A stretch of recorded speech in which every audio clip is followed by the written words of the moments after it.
Hello दोस्तों, क्या हाल चाल और कैसे हैं आप लोग की तैयारी कैसी चल रही है? जैसा कि हम लोगों ने क्लास 12 का जो मॉडल पेपर था उसका फर्स्ट पार्ट हमने अपलोड कर दिया था। ठीक है, आप लोगों ने आई होप कि देख भी लिया होगा उसको। आज हम पार्ट 2 यानी कि कुछ कुछ मतलब वेरी शॉर्ट क्वेश्चन है, ठीक है, उसको सॉल्व करने जा रहे हैं। ठीक है, देखिए एक बात बता दूं आप लोगों से कि आप लोग का पेपर लगभग करीब आ गया, तो आप लोग ज़्यादा से ज़्यादा उसको पढ़ाई करने की कोशिश करिए। ठीक है, ज़्यादा से ज़्यादा उसको सॉल्व करिए। ठीक है, जो क्वेश्चन ना आए उसको कभी एक बार, दो बार, तीन बार लगाइए, कब तक वो क्वेश्चन नहीं है। हो सके आप लोग मतलब वही क्वेश्चन फंस जाए, हो सके वही क्वेश्चन आ जाए, तो क्या करेंगे? फिर यही बात में यही पछतावा होगा कि काश वो क्वेश्चन लगा लिया होता। ठीक है, चलिए हम ज़्यादा आपका टाइम नहीं वेस्ट करना चाहेंगे, हम क्वेश्चन नंबर 2 की तरफ बढ़ते हैं, जो कि इस मॉडल पेपर का पार्ट नंबर 2 है। ठीक है, चलिए।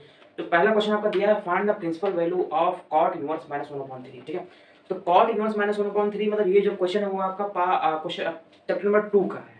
ठीक है, चैप्टर नंबर 2 जो आपका है हाँ, ट्रिग्नोमेट्री, जो इनवर्स ट्रिग्नोमेट्री रेशियो वाला क्वेश्चन है वो वाला। ठीक है, चलिए हम इसका सॉल्यूशन की तरफ बढ़ते हैं। क्या है इसमें? Find the principal value of cot inverse minus 1/3। ठीक है, अब इसमें जो वैल्यू दी हुई किसमें माइनस में दी हुई है। ठीक है, कॉट इनवर्स माइनस 1/3। तो ये आप लोग ध्यान से देखिएगा इसको सॉल्व कैसे करेंगे। थोड़ा सा कॉम्प्लेक्सिटी हो सकती है, इसलिए मैं कह रहा हूँ इसको ध्यान से देखिएगा। लेट y इक्वल टू, अब हम क्या करेंगे, जो हमारे पास दिया है वैल्यू, जो फंक्शन दी इसको हम क्या करेंगे y मान लेंगे। तो let y equal to cot inverse minus 1/3, हमारे पास जो वैल्यू वो माइनस में दी है। ठीक है, तो यहाँ लेट के यहाँ से हमारा सॉल्यूशन स्टार्ट हो गया। y cot इनवर्स माइनस 1/3, यहाँ पर इनवर्स किसमें दिया है, माइनस में दिया है। इधर लेके आएंगे तो क्या हो जाएगा हमारा, ये पॉजिटिव हो जाएगा, यहाँ पर इनवर्स नहीं है। ठीक है, तो जब इसको इस तरह लेके आएंगे तो क्या cot y equal to minus 1/3 हो गया। ठीक है, अब हम जानते हैं कि जब माइनस में हमारे पास 1/3 है, यानी कि वैल्यू हमारी माइनस में है, तो क्या हम पाई माइनस में ले लेंगे। ठीक है, तो हमारा ये क्या हो जाएगा, माइनस cot पाई/3।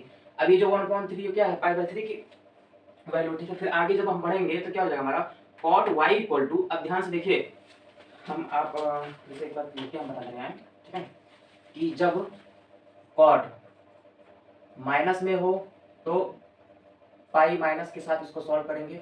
ठीक है, और जब कॉट की वैल्यू हमारी प्लस में हो तो वो डायरेक्ट वैल्यू ही आ जाएगी, कोई पाई के साथ इसको सॉल्व नहीं करेंगे। ठीक है, हाँ, अब आगे देख लीजिए, तो यहाँ क्या हो जाएगा, कॉट वाई, यहाँ देखिए ए वाली सीम हमारी यहाँ आ गई, कॉट वाई। इसको जब आगे सॉल्व किए तो क्या हो जाएगा, कॉट हमने क्या बोला, अभी माइनस में दिया हुआ हमारा, ये माइनस में दिया ना, क्या होगा, पाई माइनस पाई/3 हो जाएगा। ठीक है, तो कॉट वाई इक्वल टू, अभी ये इधर जाएगा तो 2 × 1, सॉरी, हाँ, ये इधर जाएगा तो 3 - 1 इक्वल टू 2 पाई/3। तो कॉट पाई/3 हमारे पास जो यहाँ से क्या होगा, हम इसको सॉल्व करें तो कॉट कॉट कैंसिल हो जाएगा। ठीक है, तो y की वैल्यू हमारी जो है क्या आ जाएगी, 2 पाई/3। ठीक है, 2 पाई/3। देखो ये बता दें कि अभी तक हम लोग जो 9th 10th में जो भी पढ़ा है ट्रिग्नोमेट्री, वो हम लोग डिग्रीज में पढ़ते थे। ठीक है, 60 degree, 30 degree, 40 degree, 45 degree, 90 degree. अब हम लोग इसमें पाई में पढ़ेंगे। ठीक है, पाई की वैल्यू आप सभी लोग जानते हैं 20 डिग्री होती है। ठीक है, तो अब हम लोग इसमें क्या पढ़े, पाई में पढ़ रहे हैं। ठीक है, आई होप कि ये क्वेश्चन नंबर फर्स्ट आप सभी लोग को समझ में आ गया होगा। वैसे मैं थोड़ा सा इसको लॉन्ग में कर दिया हूँ इसलिए कि ताकि ये स्टेप मतलब आप लोग को समझ में आ जाए। ठीक है, बहुत से मेथड ये भी होते हैं कि वो डायरेक्ट कॉट करके, कॉट इनवर्स करके वो डायरेक्ट काट देते हैं। वो सब जानते हैं कि मतलब माइनस है तो पाई के साथ सॉल्व करेंगे, माइनस नहीं है तो डायरेक्ट आंसर लिख देंगे। ठीक है, चलिए हम क्वेश्चन नंबर 2 की तरफ बढ़ते हैं। Show that the function f x, ठीक है, क्वेश्चन हमारा क्या है, पढ़ दे रहे हैं। So that the function f x, ठीक है, mod of x is continuous at x equal to 0। अब इसमें कुछ नहीं करना है, कुछ एकदम बहुत इजी क्वेश्चन है।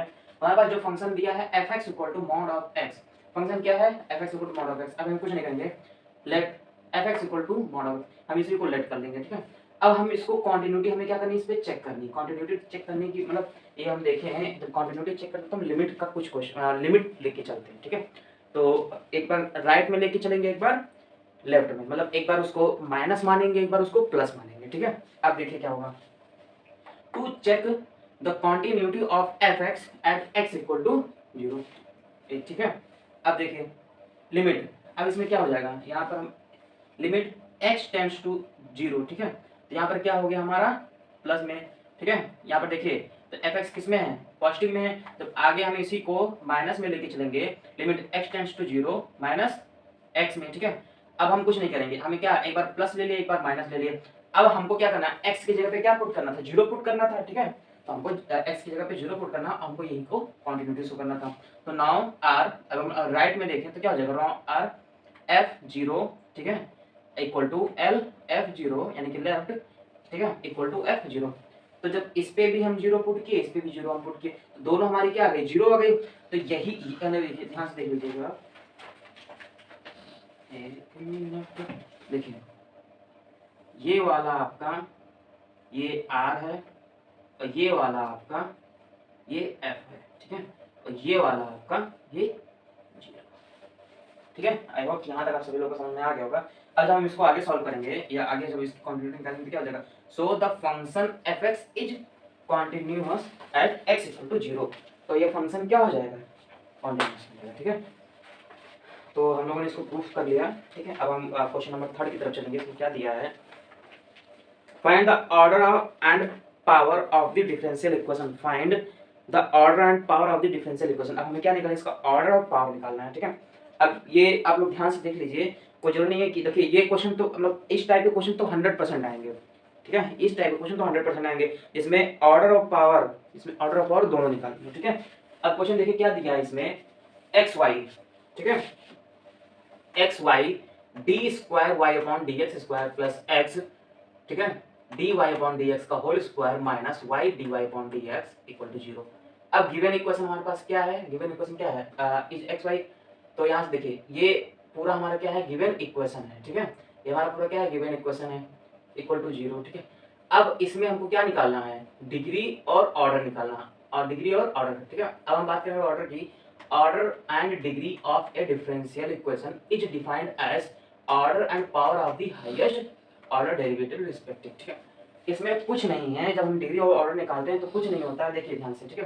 पहला जब ऑर्डर निकालेंगे, द हाईएस्ट ऑर्डर डेरिवेटिव, अब इस ये जो दिया आपको फंक्शन जो दिया है उसमें आप तीनों अलग अलग कर लीजिए, ध्यान से देखिए, ये और ये तीनों अलग अलग कर लीजिए, ठीक है, ये तीनों अलग अलग कर लीजिए। अब देखिए ये हमारा कहाँ तक सॉल्व हुआ है, ध्यान से देखिए, इसका एक कहाँ तक डेरिवेटिव, इसका 2 है, इसका 1 है, इसका भी 1 है, ठीक है, समझ में आ गया। तो हाईएस्ट ऑर्डर डेरिवेटिव हमारा क्या है, 2 है, हाईएस्ट ऑर्डर डेरिवेटिव हमारा 2 है। तो यहाँ पर क्या हो जाएगा हमारा, देखिए, तो order of given equation is 2। ध्यान से देखिए, यही इक्वेशन हमारा ये जो d square Y upon D x square है, यही से हमारा यहाँ पर लिखा हुआ है, ठीक है। तो हाईएस्ट ऑर्डर डेरिवेटिव इज इतना, ठीक, ये कहाँ तक, 2 तक गया है, इसलिए हमारा ये क्या हो जाएगा, हाईएस्ट ऑर्डर डेरिवेटिव हो जाएगा। तो हाईएस्ट ऑर्डर डेरिवेटिव क्या है, 2 हो जाएगा, एंड डिग्री इज 1। तो डिग्री मतलब क्या, पूरे की अगर हम डिग्री निकालें तो हमारा क्या हो जाएगा, 1, ठीक है। तो यहाँ से हम निकालें तो द ऑर्डर इज 2, मतलब ये क्या, डी स्क्वायर तक 2 बार ये इसका डेरिवेटिव हुआ है, ठीक है, और इसका तो होल का पावर कितना है, 1 है, इसलिए इसका ऑर्डर 2 है और इसका डिग्री 1 है, ठीक है। आई होप समझ में आ गया होगा। देखिए हम डिग्री पहले, हम सबसे पहले क्या चेक करेंगे, ऑर्डर चेक करेंगे, उसका डेरिवेटिव ऑर्डर चेक करेंगे, ठीक है, क्यों कितनी बार तक वो डिफरेंशिएट हुआ है, ठीक है। और फिर उसके बाद उसी जो सबसे ज़्यादा हाईएस्ट ऑर्डर जिसका होगा, हम उसी का क्या चेक करेंगे, डिग्री चेक करेंगे, ठीक है। तो जो जैसे मान लिया यहाँ पर 2 दिया हुआ है, यहाँ पर क्या, यहाँ पर 2 बार ड्राइव हुआ था, ठीक है, तो इस पूरे होल का कितना है, 1 डिग्री है, ठीक है। अब यहाँ पर मान लिया यहाँ पर 2 या हाईएस्ट डिग्री, तो यहाँ पर कितना है, हाईएस्ट डिग्री 2 है, लेकिन यहाँ पर इसका हाईएस्ट ऑर्डर नहीं है, ठीक है, इसलिए हम इसको पहले इग्नोर कर देंगे। पहले हम ऑर्डर निकाल लेंगे, फिर बाद में इसका डिग्री निकालेंगे, ठीक है। चलिए हम नेक्स्ट क्वेश्चन पे चलते हैं। देखो क्वेश्चन बहुत ही अच्छा क्वेश्चन है, ठीक है। इफ पी ए, अब हमारा जो ये इफ पी ए यानी प्रोबेबिलिटी ऑफ ए जो दी है वो 7/13 है, और प्रोबेबिलिटी ऑफ बी जो है वो 9/13 है, ठीक है। Probability of A 7/13, probability of B 9/13, and probability of A intersection B, A intersection B का प्रोबेबिलिटी क्या दिया, 4/13। Then find the value of A upon B, ठीक है, P of A upon B. अब कुछ नहीं करना, हम सबसे पहले ये एक बार हम आपको बता दें एक बार कि कभी भी अगर आप लोग कोई भी जैसे फिजिक्स केमिस्ट्री मैथ, ठीक है, कोई भी अगर आप लोग क्वेश्चन सॉल्व करिएगा, ठीक है, प्लीज आप लोग वहाँ पर गिवन लिखना मत भूलिएगा, ठीक है। हो सके टीचर अगर अच्छा हो तो कभी कभार गिवन पर भी 1 नंबर वो दे देता है।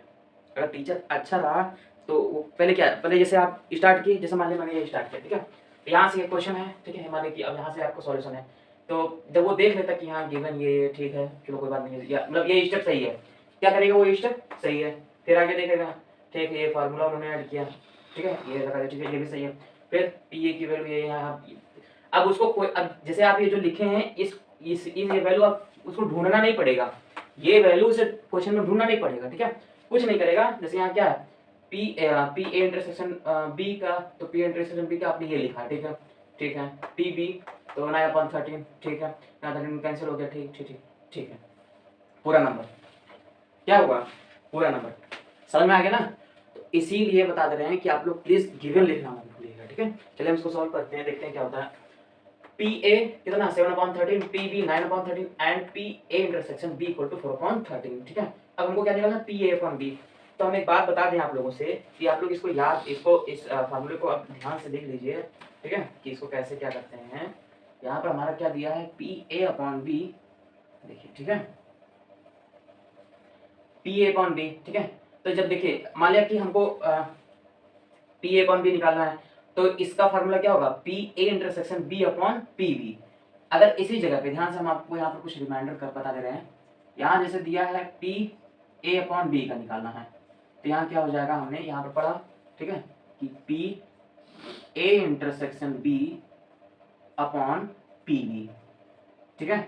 अगर इसी जगह पे आपको निकालना हो पी बी अपॉन ए का निकालना हो, तो कुछ नहीं करेंगे, पी बी अपॉन ए निकालना हो, तो हम यहाँ इंटरसेक्शन हमारा सेम दिया हुआ है, यही हमारा इंटरसेक्शन का चीज, वही फॉर्मूला वहाँ हो जाएगा, ए इंटरसेक्शन बी अपॉन, यहाँ पर नीचे क्या बी दिया था तो हमने बी लिखा, नीचे ए दिया है तो हम यहाँ पर ए लिख देंगे बस, ठीक है। आई होप कि यहाँ तक आप सभी लोग को समझ में आ गया होगा।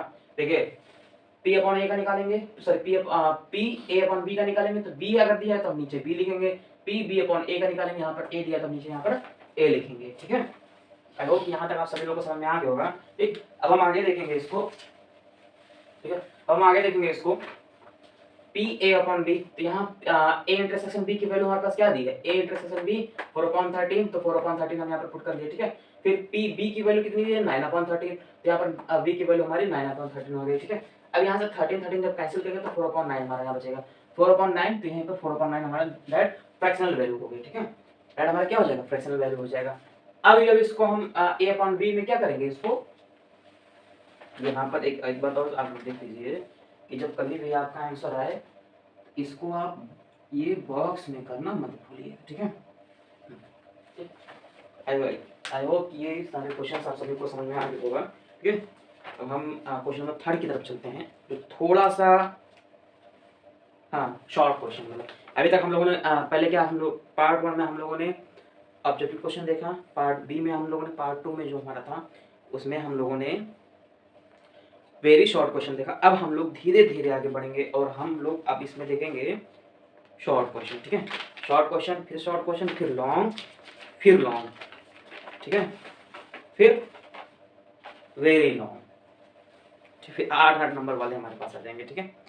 चलिए नेक्स्ट क्वेश्चन की तरफ चलते हैं।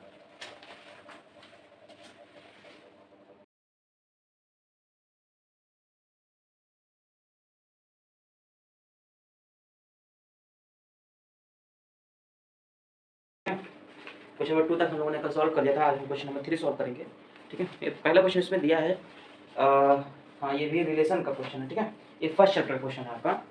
इसमें दिया if A equal to 1,2 and B equal to 3,4 then find the number of relation between A and B, ठीक है। अब देखिए ध्यान से क्या दिया है, if A equal to 1,2 and B equal to 3,4 then find the number of relation between, ठीक है, इन दोनों के बीच में हमें क्या करना है, रिलेशन फाइंड करना। अब कुछ नहीं करेंगे, हमारे पास क्या क्या नंबर दिया, पहले हमने इसके पहले भी क्वेश्चन में आपको बताया था कि हमेशा हम क्या करेंगे, वहां पर गिवन ले लेंगे, ठीक है, हमेशा हम क्या करेंगे, वहां पर गिवन लिख देंगे कि हमको वहां पर गिवन मतलब क्या दिया क्या गया है, ठीक है।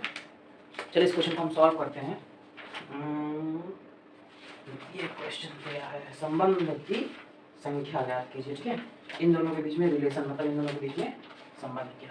चलिए देखते हैं, given a equal to 1,2 and b equal to 3,4, ठीक है, number of element in set A. अब ये दोनों क्या है, हमारा सेट है, तो सेट ए और सेट बी, तो नंबर ऑफ गिवन, तो यहाँ पे तो number of element in set A, set ए में कितने नंबर, 2 हैं, कौन कौन से, 1 और 2, ठीक है। तो सेट ए यानी कि नंबर ऑफ ए कितना है, 2, number of element of set B यानी कि n B, number of B कितना है, 2 है। तो number of relation from A to B, अगर हम नंबर ऑफ रिलेशन देखें ए और बी में दोनों सेट्स में तो क्या हो जाएगा ए टू बी 2 की power N A into N B 2 की power N A into N B N A मतलब number of element of set A N B मतलब number of element of set B.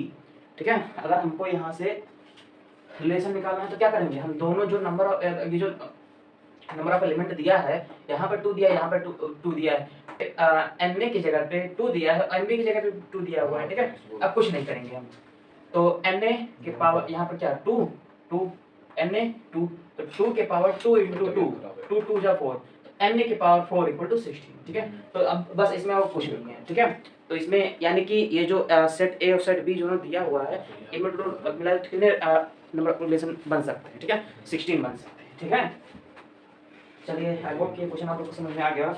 Next question पे चलेंगे हम, question number half पे यानी कि question number B पे चलेंगे। एक मिनट, हाँ ये इंग्लिश में है और ये हिंदी में आप लोग को, ठीक है, दोनों का भी मिल जाएगा। नेक्स्ट क्वेश्चन दिया है आपका if y equal to a sin x plus b cos x then prove that d square y upon dx square plus y equal to 0। अब कुछ नहीं करना हमें, हमारे पास y की वैल्यू दी हुई है a sin x plus b cos x। ठीक है, अब क्या करना है हमें, यहाँ पर जो यहाँ दिया हुआ है d square y upon dx square plus y equal to 0, हमको ये लेकर के क्या करना, प्रूव करना है। ठीक है, अब देखिए यहाँ पर तो डिफरेंशिएट y कितना दिया है, ये दिया ना y equal to a sin x plus b cos x।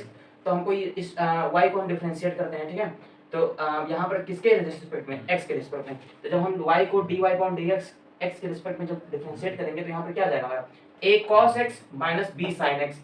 कैसे देखिए, एक मिनट बता दूँ आपको, चलिए जब यहाँ पर हम देखिए यहाँ पर क्या दिया है, ये पहले sin x दिया है, तो जब d upon D x sine x का करेंगे हम तो हमारा cos x मिलेगा। ठीक है, और जब d upon D x cos x का करेंगे तो हमारा माइनस साइन x आएगा। ठीक है, यहाँ देखिए तो साइन x का किए cos x यानी कि साइन x का करेंगे cos x निकलेगा, cos x का करेंगे क्या माइनस साइन x, तो cos x का किए माइनस साइन x निकल गया। ठीक है, आई होप यहाँ तक समझ में आ गया आप लोगों को। आज इसको अगेन डिफरेंशिएट, हम क्या बोले कि यहाँ पर d2 दिया है ना, तो d2 मतलब कि 2 बार डिफरेंशिएट किया गया है। ठीक है, जब इसको अगेन डिफरेंशिएट हम किए हैं तो क्या आ जाएगा हमारा, इसको जब एक बार और डिफरेंशिएट किया again differentiate with respect to s, तो इसको फिर से डिफरेंशिएट किया तो हमारा जो आ गया वो तो d2y अपॉन dx2।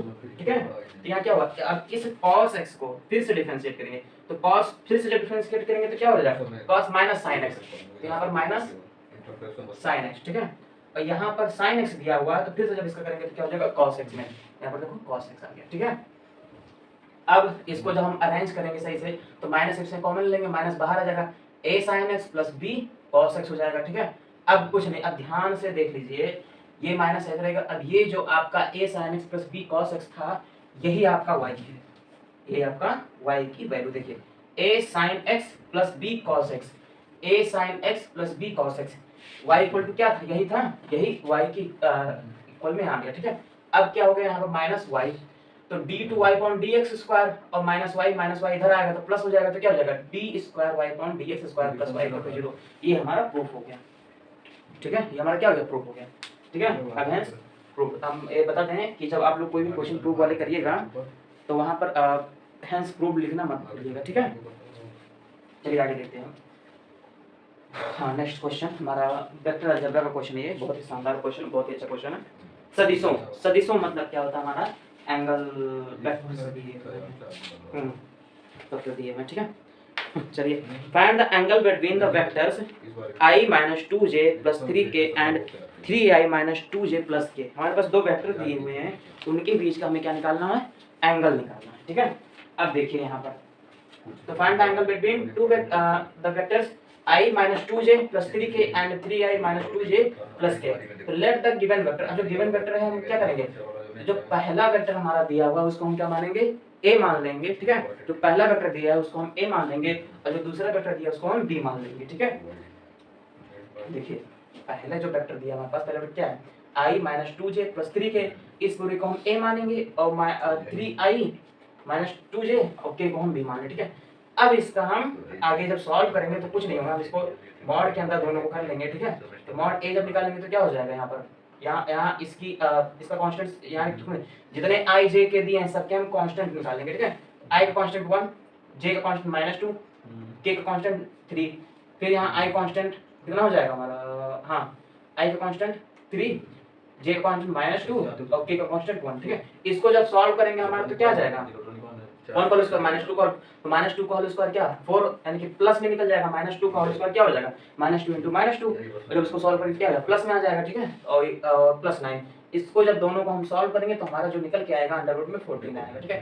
तो हम mod of A mod of B जो हम दोनों सॉल्व किए हैं उस पे हमारा क्या आ जाएगा अंडर रूट 14 आ जाएगा, ठीक है। इसको हम वहीं पर ऐसे ही छोड़ देंगे, ठीक है। अब जब a डॉट बी निकालेंगे तो देखिए क्या होता है, a डॉट बी निकालने में क्या हो जाएगा आई जे के a का आई जे बी के b का आई जे के b का, दोनों का हम क्या करेंगे यहाँ पर पुट कर देंगे जो हमारे पास वेक्टर्स दिए हुए हैं। अब जब दोनों को हम डॉट प्रोडक्ट निकालेंगे तो क्या हो जाएगा 1 * 3 यही आ गया, -2 * -2 -2 * -2 3 * 1 ये सेम आ गया, ठीक है।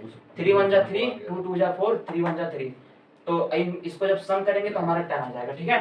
या अब यहाँ पर क्या आ गया हमारा मॉड ए मॉड बी दोनों आ गया और a डॉट बी दोनों आ गया, ठीक है। अब जब इसको हम आगे सॉल्व करेंगे तो क्या हो जाएगा हमारा, हम ये फार्मूला जानते हैं, सो वी नो दैट, हम फार्मूला क्या जानते हैं कि a डॉट बी का जब हम प्रोडक्ट जब a डॉट बी प्रोडक्ट निकालते हैं तो क्या हो जाता है मॉड ए मॉड बी और cos थीटा, ये हमारा फार्मूला होता है, ठीक है।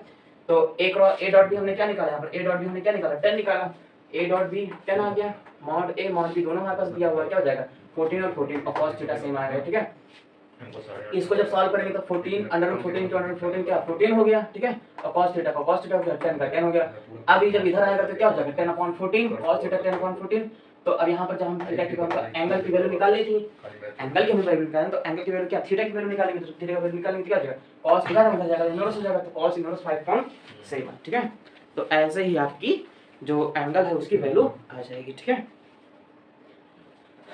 आप लोगों से गुजारिश है कि आप लोग ये जो क्वेश्चन का सॉल्यूशन हो प्लीज़ आप लोग कॉपी में नोट करते रहिएगा, ठीक है, ताकि आप लोग को अच्छे से ये चीज़ समझ में आ जाए, ठीक है। चलिए नेक्स्ट क्वेश्चन हम की तरफ बढ़ते हैं। लास्ट क्वेश्चन है a problem of mathematics is given to 3 students. इसको हम ये थोड़ा लॉन्ग क्वेश्चन है, इसको अच्छे से समझा दे रहा हूँ। गणित के देखिए हम हिंदी इंग्लिश इसमें हम दोनों पढ़ दे रहे हैं। A problem of mathematics is given to 3 student, ठीक है। गणित के एक प्रश्न को 3 विद्यार्थी यानी कि ए बी सी को हल करने के लिए दिया जाता है, यानी कि कोई 3 स्टूडेंट हैं, ठीक है, जो ए बी सी 3 स्टूडेंट हैं ऐसे जो कोई क्वेश्चन को क्या कर रहे हैं सॉल्व कर रहे हैं, ठीक है। कोई मैथमेटिक्स का क्वेश्चन है जो उसको क्या कर रहे हैं सॉल्व कर रहे हैं, ठीक है। अब देखिए क्या है इसमें, probabilities of solving the problem by them are 1/2 1/3 and 1/4, ठीक है। तो अब जिनके द्वारा किए जाने की संभावना है 1/2 1/3 1/4 है, तो प्रश्न को हल किए जाने की प्रायिकता ज्ञात कीजिए, ठीक है। अब हमको कुछ नहीं निकालना है, if all the 3 students try their best then find the probability that problem is solve. कुछ नहीं निकालना है, जो क्वेश्चन दिया हुआ इसमें दिया जाएगा 3 बच्चे हैं वो किसी क्वेश्चन को सॉल्व कर रहे हैं, ठीक है। तीनों बच्चों को दिया गया एबीसी, तीनों को दिया गया, उसमें जो प्रॉब्लम सॉल्व करने की प्रोबेबिलिटी कितनी आ रही है 1/2 1/3 1/4 दे रहा है, ठीक है। अब अगर ये तीनों बच्चे सॉल्व करें, यहाँ से देखिए लास्ट में फिर से देख लीजिए,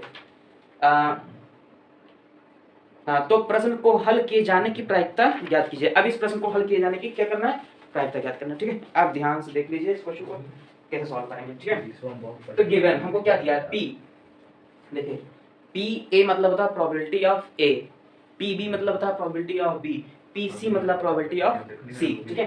तो P A जब हम निकालेंगे तो क्या हो जाएगा P A मतलब प्रोबेबिलिटी ऑफ A, जो A स्टूडेंट हमारा प्रोबेबिलिटी सॉल्व करो क्या हो जाएगा 1/2। अब यहाँ से तो तीनों में से कोई, अब देखिए तीनों बच्चे सॉल्व तो कर रहे हैं लेकिन तीनों में से कोई एक सॉल्व कर रहा है तो 2 नहीं कर रहा है, तीनों में से कोई एक करेगा तो 2 नहीं करेगा, अगर A करेगा तो BC नहीं करेगा, B करेगा तो AC नहीं करेगा, C करेगा तो A भी नहीं करेगा, ठीक है। इस तरह से है। तो अब देख लीजिए यहाँ पर जैसे दिया PA 1/2, अगर PA बार हम निकाल दें तो हमारा क्या हो जाएगा 1 - 1/2 यानी कि 1/2 इसका सेम आ जाएगा, ठीक है। PB 1/3 है, तो P बार अगर हम निकालेंगे तो क्या PB बार निकालेंगे क्या 1 - 1/3, यहाँ से 3 इधर जाएगा तो 3 1 3 -1 यानी 2/3 हो जाएगा, ठीक है। PC = 1/4 यानी कि ये तीनों PA PB PC हमको क्वेश्चन में गिवन है, ठीक है। तो PC = 1/4, PC बार क्या हो जाएगा हमारा 4 1 4 -1 यानी 3/4, ठीक है। तो A बार B बार और C बार तीनों बार निकल गया, ठीक है। अब ध्यान से देख लीजिए, अब इसको मैं थोड़ा सा ऐड कर दिया, जगह लेते ना बता दे रहा हूँ इसमें क्या है। देखिए इसमें है P, ठीक है। अब हमारे पास जो P आया है वो क्या आएगा, at least one of them solve the problem, मतलब इसमें दिया है कि इन तीनों में से कोई ना कोई तो एक सॉल्व कर लेता होगा ना प्रॉब्लम। तो एट P इक्वल टू क्या आ जाएगा, 1 minus probability none of them can solve the problem, ठीक है। तो यानी कि देखिए ये जो दिया हुआ है P, इन तीनों में से कोई ना कोई तो एक सॉल्व कर लेगा, या तो इन तीनों में से कोई नहीं, हाँ मतलब सॉल्व करने की प्रोबेबिलिटी दी हुई है, ठीक है, या तो तीनों या तो इन तीनों में से कोई एक, ठीक है। अब देखिएगा तो P A union B union C, ठीक है। अब 1 minus P A bar P B bar और पी सी बार, ठीक है। अब जब इसका हम ये जो दिया हुआ है, जब यहाँ जब ये वैल्यू हमारे पास जो दी है 1.2 2.3 3.4, जब वैल्यू पुट करेंगे तो क्या आ जाएगा, 1 माइनस 1.2 2.3 3.4, यहाँ 2 से 2 कैंसिल, 3 से 3 कैंसिल, ठीक है। अब यहाँ जब इसको क्या 1 यहाँ पर बचेगा और ये इसके साथ क्या 1.4 है, इसको जब सॉल्व करें तो हमारा 3.4 आ जाएगा, ठीक है। तो जब तीनों स्टूडेंट्स की सॉल्व करने की जो प्रोबेबिलिटी है कितनी है, 3/4 आ जाएगा, ठीक है। तो इसका जो आंसर आएगा क्या आ जाएगा, वो 3/4, ठीक। अब हम क्वेश्चन नंबर नेक्स्ट यानी कि क्वेश्चन नंबर 4 की तरफ चलते हैं, ठीक है। आई होप यहाँ तक आप सभी लोगों को समझ में आ गया होगा, ठीक है।